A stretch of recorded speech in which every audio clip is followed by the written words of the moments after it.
그곳은 외지인의 출입도 많지 않던 너무나도 한적하고 조용한 시골 마을이었습니다. 오늘 소개해드릴 이 사건이 벌어지기 전까지 말이죠.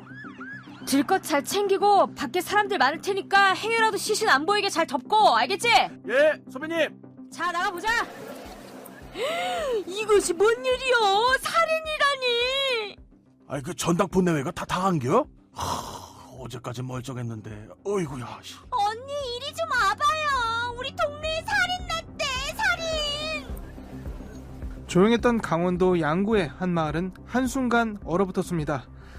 불안감 때문이었는지 제대로 확인되지도 않은 소문이 꼬리에 꼬리를 물며 주민들의 불안감은 점점 더 커져만 갔죠. 이 형사 보기에는 어떤 것 같아? 아무래도 범행이 일어난 곳이 전당포잖아요. 돈 문제도 많이 엮였을 테고 금전이 오가는 과정에서 생긴 원한? 뭐 이런 거 아니었을까요? 단순 강도일 수도 있지. 이 형사 말대로 전당포니까 현금이나 금품 같은 것도 많았을 거고 말이지. 근데 그렇다기엔 전당포에 있는 모든 금품을 다 가져가진 않았잖아요? 혹시 말이야, 애초에 돈 같은 건 상관없었던 거 아닐까? 그 현장을 보면 누가 침입한 흔적도 없고 완강히 반항한 흔적도 없어. 그러면 아는 사람이 그런 거 아닐까요? 잘 아는 사람이니까 아무 의심 없이 맞이했다가 갑자기 확! 이거 어쩌면 범인 이 작은 마을 안에 있을 수도 있겠다 싶은데? 수사를 이어가던 경찰이 주목한 용의자는 총 3명이었습니다. 인근 군부대에서 전당포를 자주 들락거리던 전직군인 2명과 살해당한 노부부의 아들인 A씨였죠. 하지만 수사는 생각만큼 진전이 없었습니다. 그러던 어느 날, 아들분과는 당시 어떤 사이라고 하셨죠? 당시엔 같이 살던 사이였어요. 결혼은 아니고 그냥 동거만. 뭐 이상한 게 있으셨다고? 아니, 그 사건 있고 잠을 자다가 잠꼬대를 하는데 엄마 잘못했어 이러면서 울더라니까요. 과연 이 사건의 진실은 뭐였을까요? 사건 엑스파일 지금 바로 시작하겠습니다.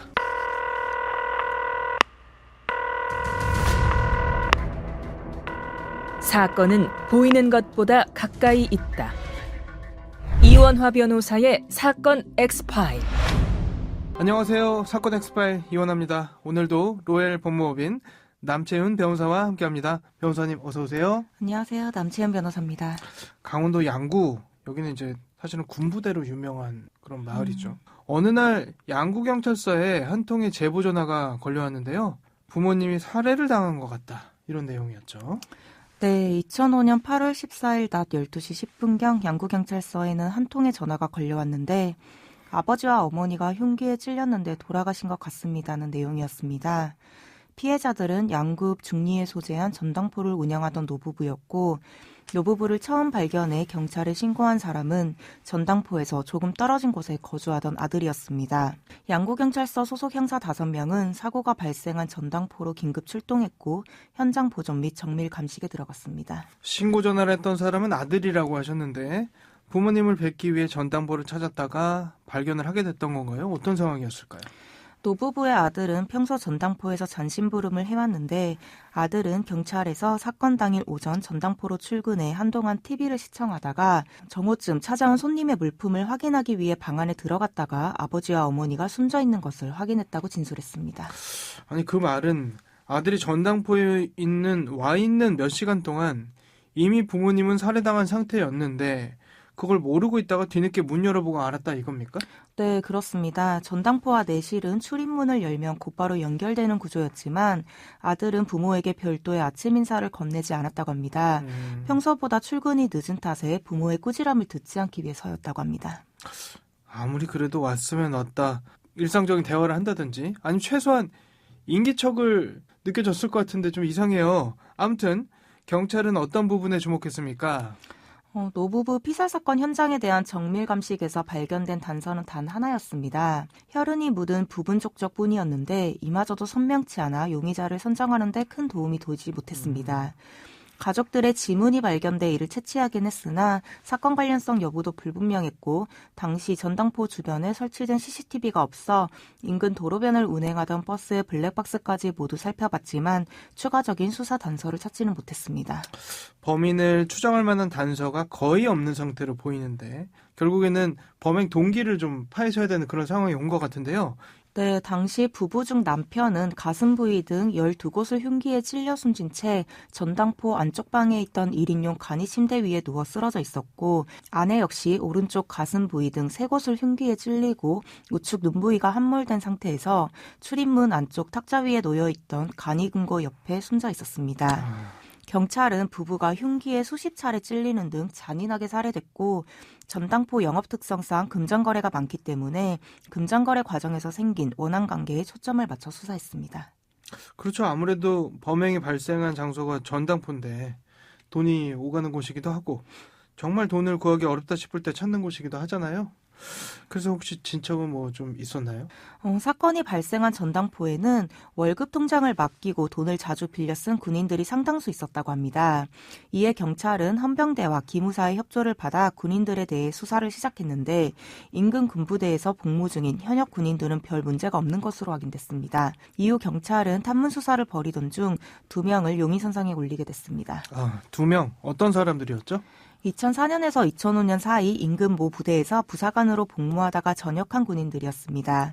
그중 한 명은 경찰에서 2000년 같은 부대에서 근무하던 동료가 전당포에서 200만 원을 대출할 때 연대보증을 섰다가 대신 갚은 이후 전당포와 채권 채무 관계가 없다고 진술했는데 이 같은 진술과 달리 숨진 노부부는 그 전역 군인을 상대로 소송을 제기한 상태였고 다른 전역 군인 역시 부대에서 근무할 당시 동료를 위해 연대보증을 섰다가 자신의 월급이 압류당하자 2001년 피해자들에게 500만 원을 대신 갚은 전력이 있었습니다.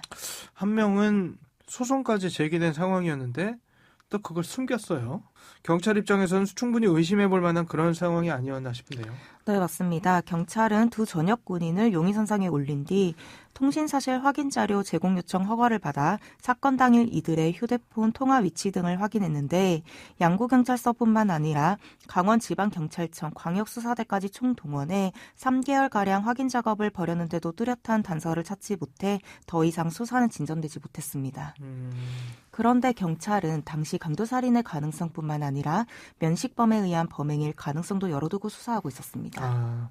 아는 사람에 의해서 살해당했을 수도 있겠다. 이런 가능성을 봤다는 건데 어떤 이유 때문이었죠?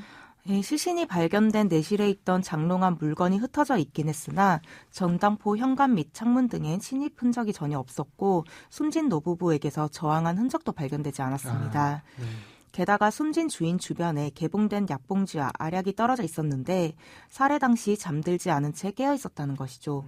주민들에 의하면 화교인 전당포 노부부와 친하게 지내며 드나들던 이웃이 거의 없었다고 합니다. 경찰은 외부인이 사건 현장에 강제로 침입한 것으로 볼 만한 뚜렷한 정황이 확인되지 않자 전당포 주인이 평소 복용하던 약을 먹으려다 아는 사람에게 갑자기 공격을 당한 것이라 보았고 노부부의 시신이 발견된 내실에 있던 3개의 장롱 중 PF 민 현금 1,000만 원을 보관하고 있던 장롱만 뒤지고 전당물은 그대로 놔둔 것으로 보아 아주 절친한 면식범의 소행일 가능성이 큰 것으로 판단했습니다. 그래서 용의자로 특정할 만한 사람이 좀 나왔나요? 주민들은 노부부가 동네에서 현금 부자라고 소문이 났다고 밝히며 그 집 할아버지가 의심이 많아 7시만 되면 전당포 문을 닫는데 어느 누가 와도 문을 열어주지 않고 아는 사람이 아니면 방에 들어갈 수도 없었을 것이라 진술했습니다. 의심이 많은 노부부는 전당포의 문 안에는 셔터를 설치하고 창문에는 창살을 달아 경계가 삼엄했고 7시 이후 한 번 닫힌 셔터는 그 누구에게도 열리는 법이 없었다고 합니다.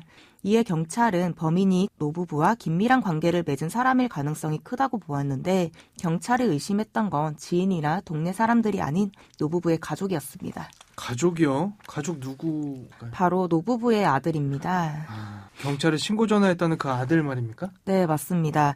경찰은 유족이자 최초 신고자인 아들을 의심했는데 사전에 치밀하게 계획된 범행이어서 증거를 찾기는 힘들었지만 수사 과정에서 허점을 노출한 일부 진술이 있었다고 합니다. 경찰은 아들을 의심했는데 사건 발생 4년 후에 한 줌의 의심도 남기지 않아야 한다는 설득 끝에 아들을 상대로 거짓말 탐지기 조사를 했습니다. 4년 후에요? 아이고, 그러면 아들이 그때는 조사에 응했나요? 네, 경찰은 2009년 아들을 상대로 거짓말 탐지기 조사를 했는데 결과는 진실 반응이었습니다. 아, 네. 이 일로 아들은 비로소 경찰의 의심에서 벗어날 수 있었습니다. 아들이 아니라고 한다면 도의적인 면에서도 그렇고요. 다행입니다만 사건을 해결해야 하는 경찰 입장에서 본다면 완전히 막다른 골목에 다다랐다 이렇게 생각할 수 있을 것 같거든요. 네, 시간이 흐르면서 전당포는 흔적도 없이 사라졌고 이 사건은 사실상 미제 사건으로 분류됐습니다. 그런데 사건이 발생한 지 15년이 지난 2020년 4월경 한 방송사의 탐사보도 프로그램에서 이 사건에 대한 제보를 받아 방송을 했습니다. 뭐 새로운 내용이 나온 게 있었나요? 네, 제작진과의 인터뷰에서 유가족들은 당시 아들과 동거하고 있던 동거녀를 의심하는 인물로 지목했습니다. 동거녀가 당시 다방을 운영하면서 노름을 하다가 아들을 만나 동거를 시작했기 때문에 사망한 노부부와 동거녀의 사이가 안 좋았다는 이유 때문입니다. 제작진이 동거녀를 찾아가지 않았을까 싶은데요. 네, 동거녀는 제작진과의 인터뷰에서 사건 당일 동네 사람들과 고스톱을 치고 있었는데 고스톱을 친 것이 문제가 될까봐 그저 놀았다고 거짓말에 의심을 샀고 그 과정에서 범인으로 몰리니 기분이 상하여 경찰과 언쟁을 벌이면서 협조를 하지 않았다고 합니다. 동거녀는 동네 소문과는 달리 노부부와 사이가 좋았다고 얘기하며 오히려 아들을 의심하고 있었습니다. 아, 가족들은 노부부를 살해한 당사자도 아들의 동거녀를 의심하고 있었는데 정작 본인은 자신이 사귀던 노부부의 아들이 의심스럽다 했다는 겁니까? 왜 그랬죠? 동거녀는 사건 다음 날 이상한 소리가 들려 잠에서 깼는데 바로 옆에 자고 있던 아들이 울면서 잘못했어 엄마라는 잠꼬대를 했다고 합니다. 이것 때문에 아들을 의심하고 있었다고 하며 당시 아들은 노부부한테 PC방을 차리고 싶은데 5천만 원이 필요하다며 금전을 요구했으나 노부부는 많은 사업에 실패한 아들에게 지원을 거절한 때라고 합니다. 그런 노부부가 갑자기 사망한 후 전당포 건물과 재산은 물론 보험금까지 아들 앞으로 갔다고 하니 아들을 의심한 겁니다. 네. 이후 취재진은 아들의 알리바이 확인을 위해 사건 당일 아들이 방문했다던 PC방 주인을 만났습니다. 주인은 사건 당시 아들이 새벽까지 PC방에 있었던 것은 맞지만 1시간 정도 자리를 비웠고 전당포 앞에 있는 가로등이 원래는 불이 항상 켜져 있지만 사건 당일 새벽 2시쯤에는 꺼져 있었고 전당포에 셔터가 내려져 있었다고 증언했습니다. 게다가 PC방 주인의 지인이 사건 당일 밤 8시경에 전당포에 물건 맡긴 게 있어 찾아갔는데 그때도 셔터는 내려져 있었다고 합니다. 그런데 아들은 사건 당일의 일이 제대로 기억이 나지 않는다고 하여 최면을 진행했는데 최면 중 다음 날 전당포로 출근했을 때 전당포의 문이 열려 있었다고 말을 했습니다. 두 사람이 사망한 게 시신이 발견된 당일이 아닌 전날 밤일 것이다 이 이야기 나왔기 때문에 내려져 있던 셔터가 올라갔다면 이미 죽은 사람들이 올렸을 리도 없고 이상해 보이긴 합니다. 네, 두 사람이 사망한 상태에서 셔터를 올려두었다는 게 말이 되지 않죠. 아들은 이에 대해 셔터는 아무나 내릴 수 있고 문만 열쇠로 잠가놓는데 그 열쇠는 노부부만 가지고 있다고 설명했다고 합니다. 경찰은 아들이 부모님 사망 후에도 너무 태연한 모습이어서 상속재산을 노리고 노부부를 살해한 것으로 추정했으나 유족을 괴롭힌다는 이야기가 있을까봐 아들을 더욱 강하게 압박하지는 못했습니다. 경찰은 물증을 찾지 못해 답답한 심경을 토로했으나 범행과 관련된 어떤 증거도 찾지 못한 상태에서 섣불리 범인으로 지목할 수는 없었습니다. 만약에 지금이라도 작은 단서라도 나와서 재판에 넘겨진다면 공소시효 문제는 없죠. 네, 2015년 8월부터 일명 태연이법이 시행되면서 살인사건에 대한 공소시효가 폐지되었기 때문에 새로운 단서가 발견되면 언제든 수사가 재개될 수 있습니다. 사건이 발생한 지 올해로 꼭 20년이 됐습니다만 여전히 사건을 입증할 만한 결정적 단서를 찾지 못해 미궁에 빠져있는 상황입니다. 하지만 장기미제 전담팀에서 여전히 끈을 놓지 않고 있으니까요. 저희도 잊지 말고 끝까지 수사당국을 믿고 기다려봐야겠죠. 오늘 저희가 준비한 내용은 여기까지입니다. 끝곡으로 어쿠스틱 콜라보의 묘해 너와 들려드리면서 이 시간 마치겠습니다. 여러분은 모두 변호받아 마땅한 사람들입니다. 사건 엑스파일. 여러분 고맙습니다.